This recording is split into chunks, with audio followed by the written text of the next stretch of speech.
Bajet awak berapa? Saya boleh buat ikut bajet awak. Bajet 1000 boleh? Assalamualaikum. Okey geng, hari ni Bro Autopaint Garage ada tetamu, ada customer istimewa. Cuba korang teka siapa? Tak lain tak bukan Kartel TV.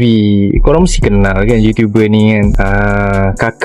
Kakal sendiri yang datang hari ni untuk pick up kereta dia, kereta projek dia katanya lah. Jom kita dengar sepatah dua kata daripada Kakal. Okay, so ini dah kereta kedua yang aku hantar dekat Angah. First kali BMW, ingat Mafia, projek tu still ongoing, tengah buat lagi. Sekarang ni Vios Geban punya cerita. Okay, so dah dua, insyaAllah lepas tu lagi banyak. Kenapa aku pilih Angah? Bukan pasal dia kawan ke apa, tak. Tapi aku suka sebab dia suka bagi pilihan kat customer. Bajet awak berapa? Saya boleh buat ikut bajet awak. Bajet 1000 boleh? 3000 boleh? 5000 boleh? Ikut color yang sama ada 3 harga. Sebab tu korang kena datang, sebab Angah akan educate korang apa jenis kualiti, apa jenis cara kerja dengan timeline. Okay? So nak cat kereta, pilih kedai cat yang bertauliah. Jangan pakai sebat je.